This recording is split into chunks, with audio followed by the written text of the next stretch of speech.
Welcome back to Norfolk in the east of England, where our vegetable garden is now definitely in muddy sleep mode. The strawberries and asparagus have been cut back, and the autumn onions and garlic are slowly making progress, though it's awfully wet. It's the onions, and over here somewhere there's 2 small rows of garlic. Oh, there they are, 2 rows somewhere. It's very, very wet. The path my husband put in the autumn has just about got grass going. We'll need some work in the spring to bring it on. Further up the vegetable garden, the compost heap, we've opened it up and taken some out, but this side is very wet, so we're mixing it with leaves taken from the front garden to make it more viable.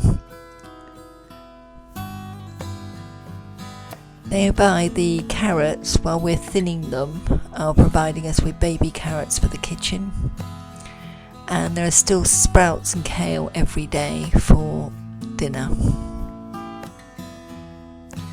There's a few leeks, a couple are coming out every day or so to make soup, and there's half a row of parsnips. When it's not too wet to dig them up, they'll go in the oven.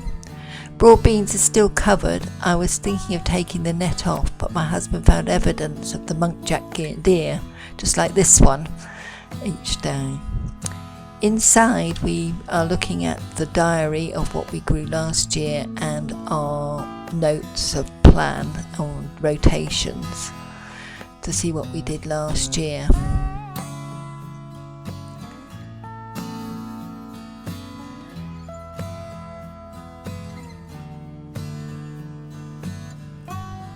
So I've made a list of everything we did, which was successful and used, and left a bit of space for some varieties where we have 2 or 3 different kinds.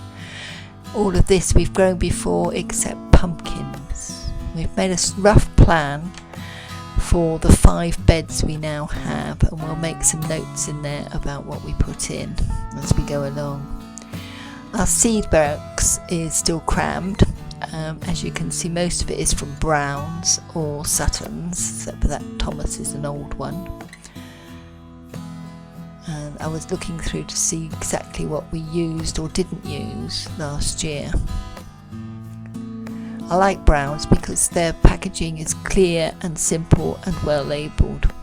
Talking of labels, we're looking at what we've got left. There's a few plastic, but mostly we use these lollipop sticks. And we keep a quick guide in the box, taken from a magazine, which gives us a quick overview of planting. Plenty of books in the bookcase, of course. Before I put the seeds away, I found all of these were out of date, so I had a good clear out. They're 1 or 2 years old, so they've gone in the bin for a good start.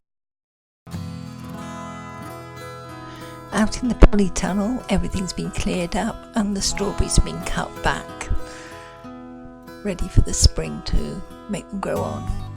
Here there are some very tiny spinach seeds coming up, which will overwinter and give us an early spring crop. I've moved the washing station inside the polytunnel where it'll be more sheltered, because I'm going to wash all the trays and things over the winter. I'll have to bring the water over from the water butts, but this will take me out of the wind and the rain, and it'll be slightly warmer here. We only have a few of these open seed trays left. All the thin ones have disintegrated and we don't use those anymore. But these more solid ones fit into our mini propagator well. So I've given them a quick rub off using the old kitchen brush, and they'll go back into the storage when they're all dry. Haven't got much time over December, but I should get through quite a few and get them all cleaned up ready for the summer. What are you looking forward to in spring? We can't wait to find that the new catalogues come in the post and make our plans for what we're going to grow. We hope you enjoy growing fruit and veg, and we'd love to hear from you. Please comment and like. Please subscribe. Thank you for watching our Growing to Eat.